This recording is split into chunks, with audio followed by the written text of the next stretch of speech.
नमस्कार, मैं एनटीआर आप लोग का अपने यूट्यूब चैनल एनटीआर मैथ्स पे स्वागत करता हूं। अभी आप लोग पढ़ेंगे ऊंचाई एवं दूरी। और विश्वास कीजिए ये आपका ऐसा चैप्टर है जिसको लगता है क्या कि समझ में नहीं आएगा भाई कैसे बनाए, लेकिन मैं बताऊंगा वैसे आप ओरली बना सकते हो। विश्वास कीजिए ओरली, ठीक है। तो हेडलाइन लगा लीजिएगा ऊंचाई एवं दूरी और पेशेंस के साथ वीडियो देखिए, ठीक है। तो यहाँ लगाते हैं ऊंचाई एवं दूरी, ऊंचाई एवं दूरी। इंग्लिश में इसका नाम है height and distance, height and distance, ठीक है। इस चैप्टर का नाम है। कई सारे बुक में इस चीज़ का चैप्टर का जो नाम आपका दे रखा है वो दे रखा है एप्लीकेशन ऑफ ट्रिगोनोमेट्री भी दे देता है, एप्लीकेशन ऑफ ट्रिगोनोमेट्री, ठीक है। दोनों चीज़ से जाने जाते हैं। अब मैं कुछ कॉन्सेप्ट बताऊंगा, उसको आप बारीकी से समझना, समझने के बाद आप क्वेश्चन कराऊंगा, आप आसानी से कर लोगे, ठीक है। अब देखिए आप लोग को एंगल जो पढ़ना है, कितना एंगल पढ़ना है ट्रिगोनोमेट्री में, कितना एंगल पढ़ना है आपको पता है? 0 डिग्री है ना, 0 डिग्री, 30, 45, 60 और 90, ये 3 को पढ़ना है। 3 नहीं 5 को। लेकिन आपको करना क्या है कि आपको जो इस चैप्टर में मात्र ये 3 एंगल पढ़ना है, 30, 45 और 60। 90 को छोड़ देना है और 0 को छोड़ देना है। ये ऐसा इसलिए होता है कि आपका ट्रिगोनोमेट्री जो है आपका राइट एंगल ट्रायंगल के कारण बनता है, ठीक है। राइट एंगल ट्रायंगल पे बनता है। और अगर आपने यहाँ पे 90 डिग्री रिजर्व कर रखा है राइट एंगल ट्रायंगल में, तो ये दोनों जो एंगल बनेगा आपका, है ना, अगर आपने यहाँ पे 90 ले लिया तो यहाँ पे क्या हो जाएगा 0, जो कि सरासर क्या है, गलत है। तो ऐसा तो आपको होगा नहीं कभी, है ना। तो आपको क्या करना है, यहाँ पे 0 और 90 को इग्नोर कर देना है। ना 0 पे बनेगा और ना ही 90 पे बनेगा, क्योंकि 0 डिग्री पे एंगल क्या होगा, पूरा पूरी इस पे लीन हो जाएगा। और 90 डिग्री पे क्या होगा, ये जो आपको दिख रहा है पूरा पूरी पैरेलल हो जाएगा, ठीक है। तो एक केस में 0 पर कॉन्करेंट और दूसरे केस में 90 पे क्या होगा, पैरेलल। तो दोनों केस में तो आपको ट्रायंगल फॉर्म होगा नहीं, और जब ट्रायंगल फॉर्म होगा नहीं तो आपका एप्लीकेशन ऑफ ट्रिगोनोमेट्री भी फॉर्म नहीं होगा, ठीक है। तो आपको क्या करना है, 30, 45 और 60 पे काम करना है। इतना कॉन्सेप्ट समझ गए। उसके पहले कुछ कॉन्सेप्ट और समझ लो आप कि इसमें होता क्या क्या है। इन दोनों को मैं हटा दे रहा हूँ, इन दोनों को क्या करता हूँ, हटा देता हूँ। तो इस पर 3 केस बनेगा आपका, तीनों केस को गौर से समझिएगा। एक आपका ट्रायंगल मैंने यहाँ बनाया, राइट एंगल ट्रायंगल। एक ट्रायंगल मैंने यहाँ बनाया। मैं पूरा पहले बेसिक कॉन्सेप्ट समझा दूंगा, उसके बाद मैं इस पर चलूँगा आपका, ठीक है। और एक मैंने यहाँ पे बना दिया ट्रायंगल। 3 ट्रायंगल दिख रहा होगा आपको, ठीक है। इससे भी पहले आप ये समझ लो कि ऊंचाई एवं दूरी में जो आपको लैंग्वेज दे रखा होगा उसको कैसे डील करेंगे, सो भी समझ लीजिए साथ ही साथ। देखिए 2 केस होता है, दोनों केस सेम टू सेम है, बस कहने के लिए 2 केस है, डराने के लिए 2 केस है। देखिए अगर आपका ये आपका यहाँ पे समझ लीजिए कि दृश्यक है, यानी कोई आदमी है, ठीक है। यहाँ पे कोई आदमी है आपका, किसी ऑब्जेक्ट को, यहाँ पे कोई चिड़िया उड़ रही है, ऐसे समझ लीजिए। तो ड्राइंग खराब है, मान लीजिए फितिंगी कुछ भी उड़ रहा होगा, एरोप्लेन कुछ भी, ठीक है। और यहाँ से इसको देख रहा है, ऐसे ऊपर की तरफ देख रहा है, ठीक है। ये ऊपर की तरफ आपका गया देखने के लिए, कितना समझ रहे इतना। और ये आपका क्या है, सरफेस है। तो यहाँ से जो इसको देख रहा है ना, तो इसको क्या बोलेंगे, एंगल ऑफ एलिवेशन बोलेंगे। क्या बोलेंगे, angle of elevation, angle of elevation, यानी कि हिंदी में बोलते हैं इसको उन्नयन कोण। ऊपर की तरफ देख रहा है ना, तो उन्नयन कोण हो जाएगा। बात समझ गए इतना। जस्ट इसके वाइस वर्सा में चलोगे कि मैं ही ऊपर हूँ, क्या हूँ, मैं हूँ छत पे हूँ, ऐसे मैं ही छत पे हूँ, और नीचे कोई आदमी खड़ा है ऐसे, और ऊपर से मैं क्या कर रहा हूँ, नीचे की तरफ देख रहा हूँ किसी को, ऊपर से क्या कर रहा हूँ, नीचे की तरफ देख रहा हूँ। तो यहाँ पे जो आपका एंगल बनेगा, यहाँ पे आप एक लाइन मान लो ऐसे, इमेजिनरी लाइन, यहाँ पे थीटा एंगल बन रहा है। तो ऊपर से नीचे की तरफ जो बनता है, ये आपका बनता है एंगल ऑफ डिप्रेशन, ठीक है। डिप्रेशन वो डिप्रेशन नहीं कि सर में दर्द है बहुत ज़्यादा, डिप्रेशन है यार, ये चैप्टर ही डिप्रेशन वाला है, लेकिन मैं इजी में बताऊंगा आपको। एंगल ऑफ क्या होगा, डिप्रेशन। हिंदी में बोलते हैं इसको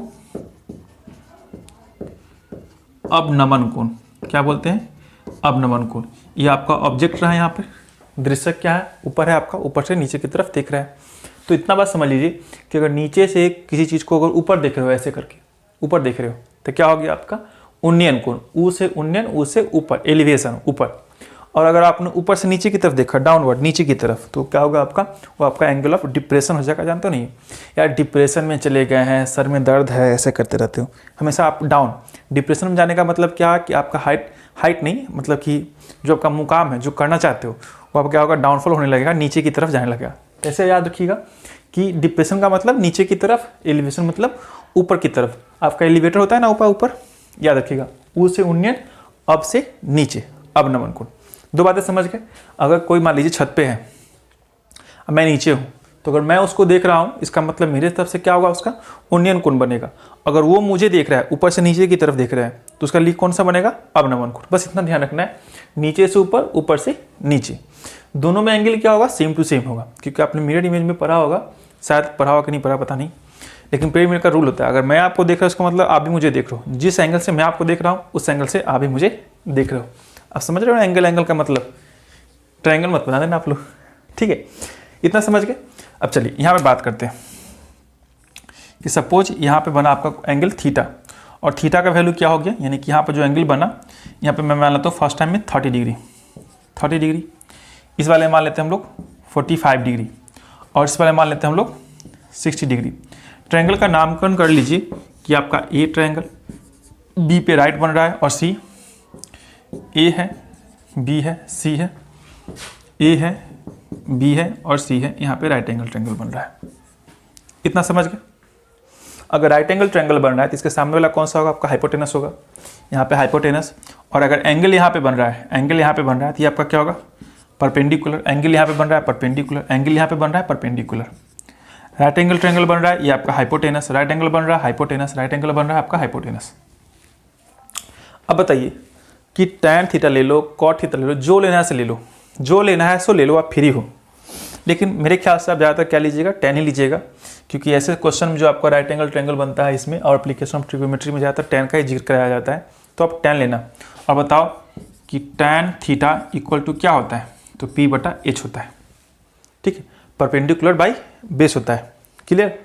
अच्छा चलो, एंगल का वैल्यू अगर यहाँ पे 30 डिग्री रखोगे, एंगल का वैल्यू क्या रखते हो, 30 डिग्री रखते हो, टैन 30 डिग्री, तो ये आपका क्या होगा, P/H का P/H ही रहेगा, ठीक है। और टैन 30 का मान कितना होता है, तो 1/√3 होता है, P/H का P/H रख दो। यहाँ तक क्लियर है आपका। तो P का मान कितना हो गया 1, H का मान कितना हो गया √3। आप ऐसे याद कर लो कि P का वैल्यू कितना 1, तो यहाँ पे आपको क्या लगाना है, B का वैल्यू √3, यानी ऐसे कर लो 1/√3, ठीक है। अगर आपको H चाहिए, अगर आपको H चाहिए तो क्या करोगे, पाइथागोरस थ्योरम लगाओगे ना। पाइथागोरस थ्योरम के अकॉर्डिंग क्या होता है कि अगर H चाहिए आपको, अगर H चाहिए, दिख रहा है यहाँ तक, दिख रहा है, अगर आपको H चाहिए तो क्या करोगे आप, P का स्क्वायर और प्लस में B का स्क्वायर। तो P का स्क्वायर कितना हो गया 1 का स्क्वायर, B का मतलब कितना हो गया √3 का स्क्वायर। तो 1 का स्क्वायर 1 और √3 का स्क्वायर 3, टोटल मिला के √4 आ गया। √4 का कितना हो गया 2। आपको पॉजिटिव लेना है, पॉजिटिव निगेटिव दोनों आएगा, लेकिन आपको पॉजिटिव लेना है क्योंकि आपका distance always will be positive. तो आपका कितना हो गया 2। इतना क्लियर है। अगर एक हुआ ये 1 यूनिट, ये सब सारे कितने यूनिट में आपका आ रहा है, 1 यूनिट, √2 यूनिट, और आपका हाइपोटेनस कितना हो गया 2।